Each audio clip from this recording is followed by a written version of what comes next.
கோயிலுக்கு வேண்டும் என்று கேட்டு அங்கே இருக்கக்கூடிய மக்களுக்காக அதை பெற்று தந்தது நம்முடைய பேராசிரியர் அவர்கள் தான்.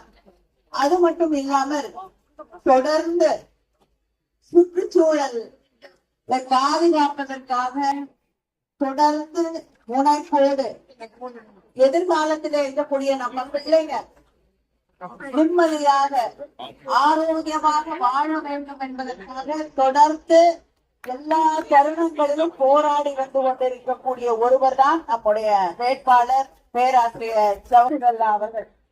நீண்ட நாளாக பல்வேறு விஷயங்களிலே அவரோடு தொடர்ந்து பயணிக்கக்கூடிய வாய்ப்பு எனக்கும் கிடைத்திருக்கிறது.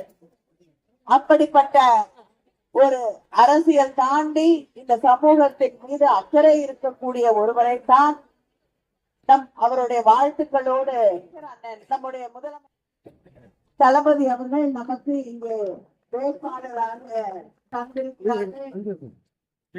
பேராசிரியர் ஜவஹர்லால் அவர்களுக்கு உதயசூரியன் சின்னத்திலே வாக்களித்து அவரை வெற்றி பெற செய்ய வேண்டும் வேண்டும் வேண்டும் என்று உங்களை எல்லாம் நான் வேண்டி கேட்கிறேன்.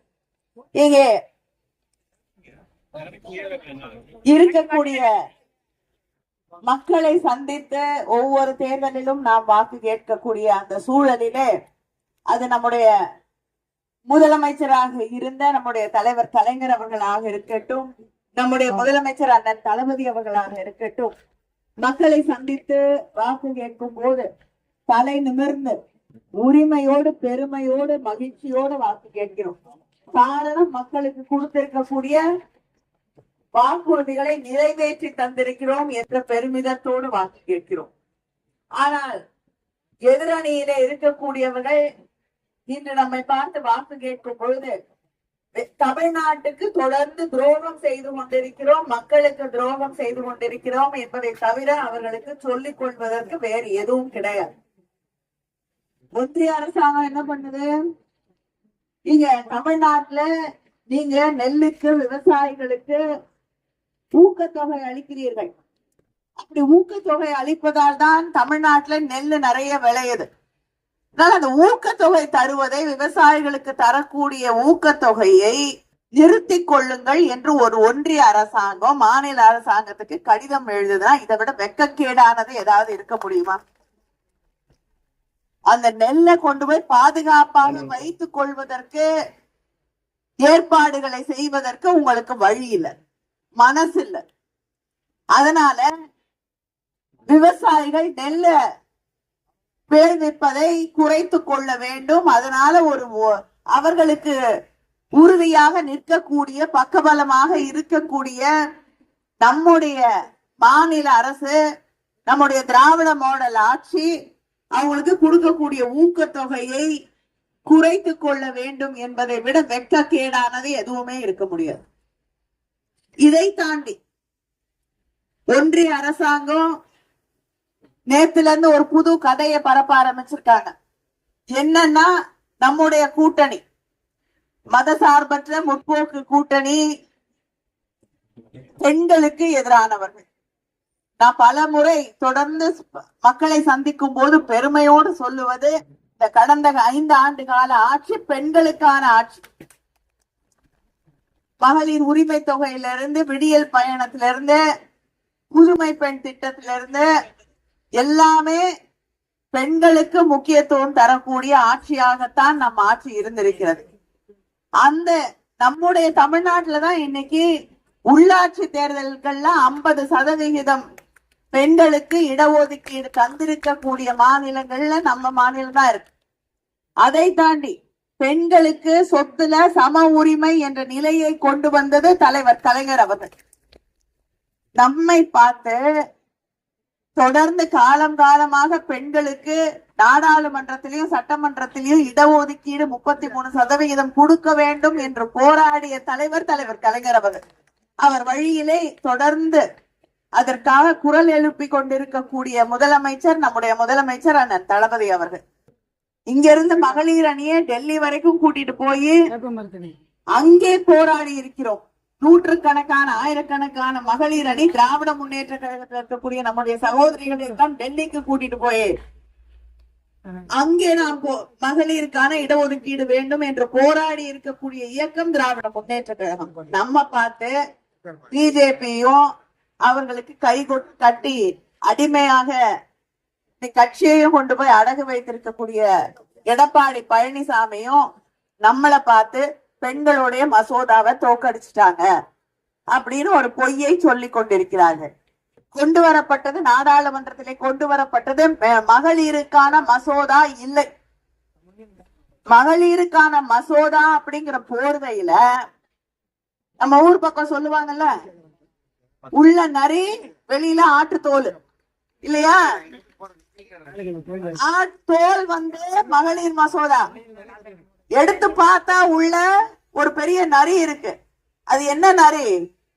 நமக்கு இருக்கக்கூடிய இடங்களை நம்முடைய உரிமையை பறிக்கக்கூடிய தொகுதி மறுசீரமைப்பு. ஏன் தொகுதி மறுசீரமைப்பு வேண்டாங்கிறோம்? இருக்கக்கூடிய 543 இருக்குல்ல, அதுல 33% கொடுங்க. அதுல கொடுக்க கூடாதுன்னு என்ன இருக்கு? உண்மையிலேயே நேர்மையாக உங்களுக்கு பெண்களுக்கு இடஒதுக்கீடு கொடுக்கணும்னா இருக்கக்கூடிய 543ல கொடுங்க. இதுதான் திராவிட முன்னேற்ற கழகம், நம்முடைய கூட்டணி, நம்முடைய பேராசிரியர் அவர்கள் தொடர்ந்து சொல்லிக் கொண்டிருக்கக்கூடிய ஒரு கருத்து. ஆனா இவங்க என்ன, அதுல கொடுக்க மாட்டோம், நாங்க இன்னும் நாடாளுமன்றத்தோடைய எண்ணிக்கை அதிகமாக்குவோம், இருக்கக்கூடிய ஒரு பானை சோத்துல எங்களுக்கு கொஞ்சம் கொடுங்கன்னு கேக்குறோம். அவங்க என்ன சொல்றாங்க? இதை தொடக்கூடாது, பெரிய பானையா எடுத்துட்டு வந்து பெருசா வரிச்சு அதுல உங்களுக்கு கொஞ்சம் எடுத்து கொடுப்போங்கிறாங்க. சொல்றது என்ன? பெரிய பானையா செய்யறோம் சாப்பாடு, ஆனா அதுல யாருக்கு அதிகம் போகுது? தமிழ்நாட்டுக்கு வர வேண்டியதை குறைச்சிருவாங்களாம். வட இந்திய மாநிலங்கள்ல இருக்கக்கூடியவர்களுக்கு எல்லாம் எண்ணிக்கை அதிகப்படுத்தப்படும், எம்பிக்களோட எண்ணிக்கை. அதனால இந்த எண்ணிக்கை நமக்கு குறைக்கப்படும் போது, இப்ப 39 பேர் இருக்காங்க நம்முடைய நாடாளுமன்ற உறுப்பினர். உங்களுடைய நாடாளுமன்ற உறுப்பினர் என்னோடுதான் இங்கே இந்த வண்டியில இருக்காங்க. நம்முடைய எண்ணிக்கையை குறைத்து மற்றவங்களுடைய எண்ணிக்கையெல்லாம் அதிகப்படுத்தி நாளைக்கு நாடாளுமன்றத்தை கூட்டும் பொழுது, இன்னைக்கு தோக்கடிச்சோம்ல எல்லாரும் சேர்ந்து அவங்க கொண்டு வந்த கான்ஸ்டிடியூஷன் அமெண்ட்மெண்ட் பில், அதுக்கு 2/3 பகுதி அவங்களுக்கு அதிகமாக வாக்கு வேண்டும். அப்படி இருந்தாதான் 2/3 மெஜாரிட்டி, அது இருந்தாதான் அதை அவர்களால் பாஸ் பண்ண முடியும், கொண்டு வர முடியும். கொண்டு வர முடியல, நிறுத்திட்டோம். அடிப்படையிலே அரசியல் சாசனத்தை மாற்ற வேண்டும் என்றால் அவங்களுக்கு இவ்வளவு பெரிய எண்ணிக்கையிலே எம்பிக்கள் தேவை. அதை உருவாக்குவதற்காகத்தான் அவர்கள் இந்த தொகுதி மறுசீரமைப்பு, இன்னைக்கு அவங்களுக்கு இல்ல அந்த எண்ணிக்கை. இது கொண்டு வந்துட்டா தமிழ்நாடு, கேரளா, கர்நாடகா, வெஸ்ட் பெங்கால், பஞ்சாப், ஒரிசா, இது எதுவும் தேவையில்லை, யாரோட ஓட்டும் தேவையில்லை. அரசியல் சாசனத்தை, அதில் அம்பேத்கர் அவர்களுடைய அரசியல் சாசனத்தை அவங்க நினைச்சபடி மாத்தி எழுதலாம். பொது சிவில் சட்டத்தை கொண்டு வரலாம். தமிழ்நாட்டுக்கு எதிராக எதை வேணாலும் செய்யலாம், மக்களுக்கு எதிராக எதை வேண்டுமென்றாலும் செய்யலாம். அதுக்காகத்தான் பெண்களுக்கு ஆன இடஒதுக்கீடு மசோதா என்ற போர்வையிலே உண்மையிலேயே தென்னிந்திய மாநிலங்களுக்கு, அவர்களுக்கு வாக்களிக்காத மாநிலங்களுக்கு இருக்கக்கூடிய உரிமைகளை தட்டி பறிக்க, நம்மை எல்லாம் அங்கே செல்லா காசுகளாக மாற்ற, நாளைக்கு குடியரசு தலைவர் தேர்தலுக்கு கூட நம்ம கிட்ட வந்து ஓட்டு கூட கேட்க வேண்டாம், அங்கேயே கேட்டுட்டு அங்கேயே ஜெயிச்சுட்டு அங்கேயே போயிடலாம். இதை கொண்டு வருவதற்காகத்தான் அவங்க இந்த மசோதாவை கொண்டு வந்தார்கள். நாம் அத்தனை பேரும் எதிர்த்து நின்று ஒருமித்த குரலிலே அதை தோற்கடிக்கும். நம்முடைய முதலமைச்சர் 2 நாளைக்கு முன்னாடி மாநில உரிமைகள் பறிக்கப்படுது, கருப்பு கொடி ஏற்றுவோம், கருப்பு ஆடை அணிவோம், சட்டங்களை கொளுத்துவோம் என்றார். 2 நாள் கழிச்சு தோக்கடிச்சுட்டு பட்டாசு வெடித்து கொண்டாடினோம். ஆனால் அதை எதுக்கு துப்பு இல்ல, தைரியம் இல்ல, திராணி இல்ல எடப்பாடி பழனிசாமி. என்மலையா அவரு என்ன வேணாலும் சொல்லிட்டு போட்டோம். தேர்தல் பயம் வந்துருச்சு, ஜுரம் வந்துருச்சு, தண்ணியில என்ன வேணாலும் சொல்லிட்டு இருக்காரு.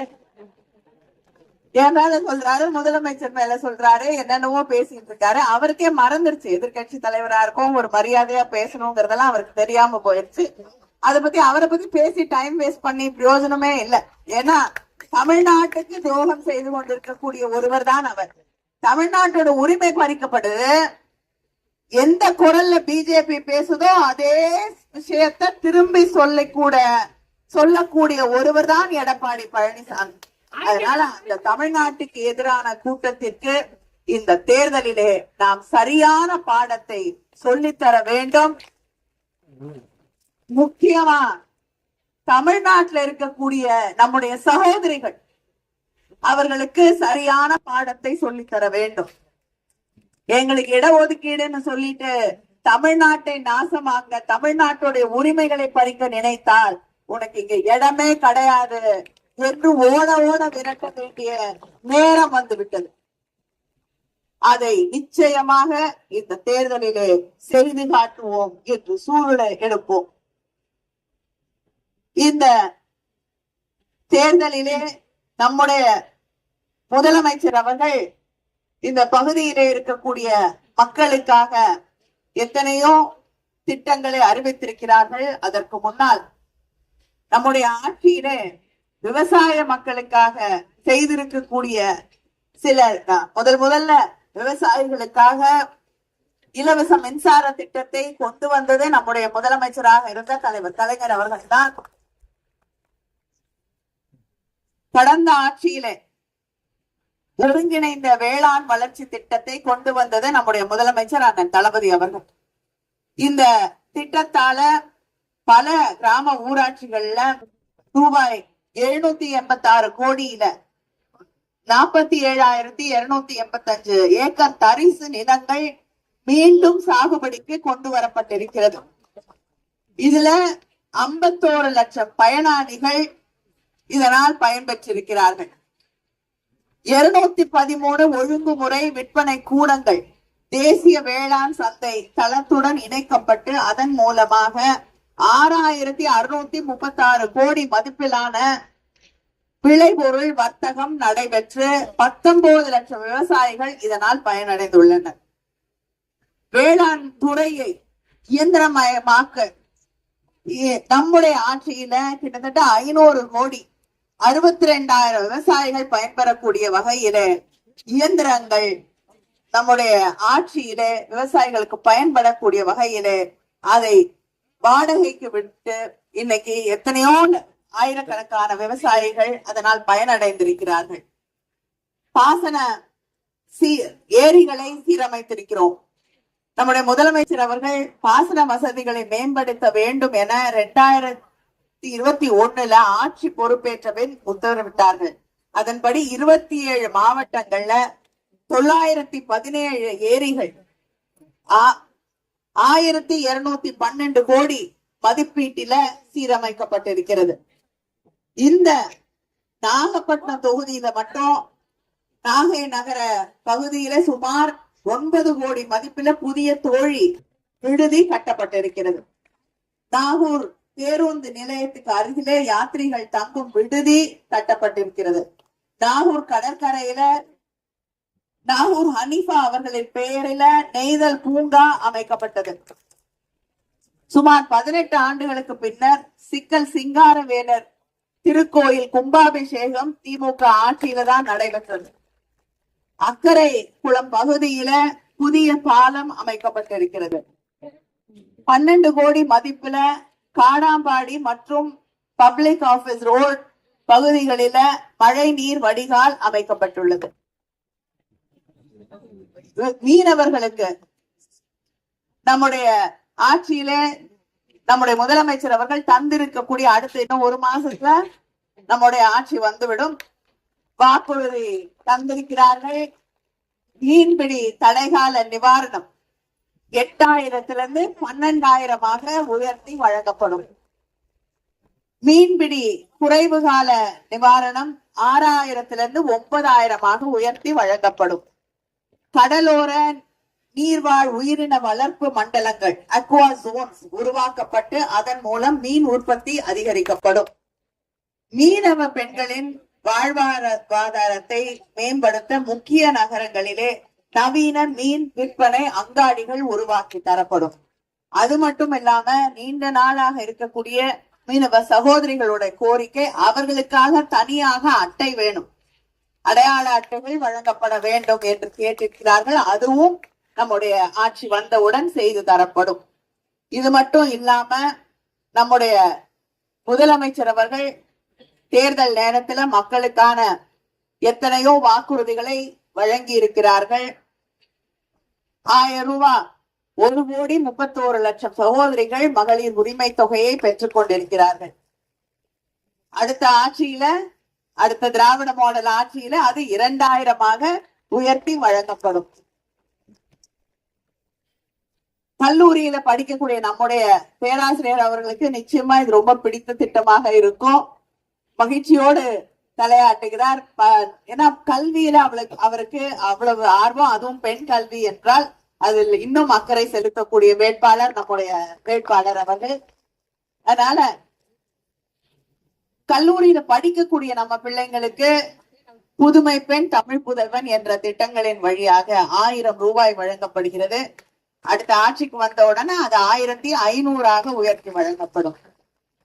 அது மட்டும் இல்ல, படித்து முடித்த பிள்ளைகள் 6 மாசத்துக்கு அவங்களுக்கு நம்முடைய நான் முதல்வர் திட்டத்தின் வழியாக வேலை வாய்ப்புகளை அதிகரிப்பதற்காக, இன்னும் அதிகமா வேலை கிடைக்கிறதுக்காக அவங்களுக்கு ஒரு ட்ரைனிங் கொடுப்பாங்க, பயிற்சி கொடுப்பாங்க. அந்த 6 மாதத்திற்கு அவங்க வேலை தேடிக்கிட்டு இருக்க அந்த 6 மாதத்திற்கு அவர்களுக்கு 1500 ரூபாய் ஒவ்வொரு மாதமும் வழங்கப்படும். அதுபோல லேப்டாப்புகள் நிறுத்தினதே எடப்பாடி, மறுபடியும் கொடுக்க ஆரம்பிச்சது நம்முடைய முதலமைச்சர் அண்ணன் தளபதி அவர்கள். அடுத்த 5 வருஷத்துல 35 லட்சம் இளைஞர்களுக்கு, இளம் பெண்களுக்கு லேப்டாப்புகள் வழங்கப்படும். விவசாயிகளுக்கு எந்தவித மீட்டரும் பொருத்தாத மோட்டார்கள் வழங்கப்படும். 20 லட்சம் விவசாயிகள் பயன்பெறக்கூடிய வகையிலே அந்த திட்டம் அறிவிக்கப்பட்டிருக்கிறது. அதுவும் அவர்களுக்கு வழங்கப்படும். பெண்களுக்கு நம்முடைய சகோதரிகள், சுய உதவி குழுவில் இருக்கக்கூடிய சகோதரிகள் தொழில் தொடங்க வேண்டும் என்று நினைத்தீர்கள் என்றால் உங்களுக்கு மானியத்தோடு 5 லட்சம் ரூபாய் கடன் வழங்கப்படும். நீங்க ரொம்ப ஆவலோடு காத்து கொண்டிருக்கக்கூடிய அடுத்த திட்டம் என்னது? 8000 நம்முடைய சகோதரிகளுக்காக 8000 ரூபாய் கூப்பன் தருகிறேன் என்று முதலமைச்சர் அவர்கள் தெரிவித்திருக்கிறார்கள். அந்த 8000 ரூபாய் கூப்பன் நம்ம ஆட்சிக்கு வந்த பிறகு உங்களுக்கு வழங்கப்படும். அதனால ஏன் கூப்பன் கொடுக்குறீங்க, ஏன் காசை கொடுக்கல, பேங்க்குக்கு ஏன் கொடுக்கலன்னா உங்களுக்கே தெரியும். பேங்க்ல போட்டா பாதி காணா போயிடும் இல்லையா? வீட்டுல வேற ஏதாவது செலவு வந்தா அதுக்கு வாங்கிடுவாங்க. அதனால முதலமைச்சர் வீட்டுல இருக்கக்கூடிய நம்முடைய சகோதரிகள் வீட்டுல இருக்கக்கூடிய வேலை சுமையை குறைப்பதற்கு உங்களுக்கு என்ன வேணுமோ, துணி நிறைய இருக்கா, துவைக்கணுமா, வாஷிங் மிஷின் வாங்கிக்கோங்க. இல்லையா மாவு நிறைய ஆட்டணுமா, கிரைண்டர் வாங்கிக்கோங்க. உங்களுடைய வேலையை குறைக்கிறதுக்கு நம்முடைய முதலமைச்சராக இருந்த நம்முடைய தலைவர் கலைஞர் அவர்கள் ஏன் 2 பர்னர் ஸ்டவ் கொடுத்தாங்க? சீக்கிரம் வேலையை முடிச்சுட்டு வெளியில வந்து உலகத்தை தெரிஞ்சுக்கணுங்கிறதுக்காக. அதே போல நம்முடைய முதலமைச்சர் அண்ணன் தளபதி அவர்கள் அந்த வழியில நம்முடைய பெண்கள் அவங்களுடைய வேலை சுமையை குறைத்துக் கொள்வதற்காக இந்த 8000 ரூபாய் கூப்பனை உங்களுக்காக வழங்கி இருக்கிறார்கள், இல்லத்தரசிகளுக்காக. அது நிறைவேற்றக்கூடிய வாய்ப்பை எங்களுக்கு நீங்கள் வழங்க வேண்டும். திராவிட முன்னேற்ற கழகம் சொன்னால் செய்யும். தலைவர் கலைஞர் அவர்கள் வண்ண தொலைக்காட்சி பெட்டி கொடுக்கிறேன்னு கொடுத்தாரு. இன்னைக்கு வரைக்கும் நிறைய பேர் வீட்டுல வேலை செய்தா, அதுக்கப்புறம் என்னென்னவோ கொடுத்தாங்க, ஒண்ணும் வரல, எல்லாம் காலங்கடைக்கு போயிடுச்சு. இன்னொன்னு நான் எல்லா இடத்துலயும் கேக்குறேன், இங்கேயும் கேட்டுறேன். என்னன்னா 2016 அதிமுக தேர்தல் அறிக்கையை கொடுத்தாங்க. அதுல 27வது பக்கத்துல செல்போன் குடும்ப அட்டைதாரர்களுக்கு செல்போன் ஃப்ரீயா கொடுக்கறேன் நான் வந்துதா? வந்துதா? தமிழ்நாட்டுல எல்லா இடத்துலயும் கேட்டுட்டேன். யாரும் அந்த செல்போனை பார்த்தவங்களும் இல்ல, வாங்கினவங்களும் இல்ல, ஸ்கூட்டியும் வரல. இதுதான் அதிமுகவோட லட்சணம். தேர்தல் அறிக்கை எழுதுவாங்க, சொல்லுவாங்க, ஒண்ணும் வராது. ஆனால் எதை சொன்னாலும் செய்யக்கூடிய இயக்கம் திராவிட முன்னேற்ற கழகம்.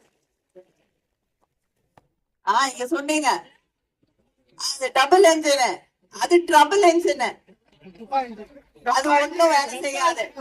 நாங்க டபுள் என்ஜின் எல்லாம் பார்த்துதான், நீங்க நடத்துற டபுள் என்ஜின் எல்லாம் பார்த்தோம், ஒண்ணும் வரல. தமிழ்நாட்டுக்கு தமிழ்நாட்டு உரிமைகளை தான் அடகு வைத்தீர்கள். அதனால் தமிழ் மக்கள் எந்த காலத்திலையும் மறுபடியும் ஏமாற தயாராக இல்லை. உங்களுக்கு இந்த தேர்தலிலே சரியான பாடத்தை புகட்டுவார்கள். தமிழ் மக்களுக்காக தொடர்ந்து குரல் கொடுக்க, தமிழ்நாட்டின் உரிமைகளை பாதுகாக்க, தமிழ் மொழியை பாதுகாக்க, நம்முடைய பிள்ளைகளின் எதிர்காலத்தை பாதுகாக்க, நம் சுயமரியாதையை பாதுகாக்க நம்முடைய முதலமைச்சர் அண்ணன் தளபதி அவர்களுடைய கரத்தை பலப்படுத்துங்கள். அவருடைய கரத்தை பலப்படுத்த இந்த தொகுதியில நம்முடைய பேராசிரியர் ஜவஹர்லால் அவர்களுக்கு உதயசூரியன் திட்டங்களை வாக்களித்து வெற்றி பெற செய்ய வேண்டும் வேண்டும் வேண்டும் என்று உங்களை எல்லாம் வேண்டி கேட்டுக்கொள்கிறேன். இவ்வளவு சிறப்பான கூட்டத்தை இந்த வெயிலையும் ஏற்பாடு செய்திருக்கக்கூடிய நம்முடைய மாவட்ட கழகத்தின் செயலாளர் அவர்களுக்கும் எங்களுடைய நன்றி நன்றி நன்றி வணக்கம்.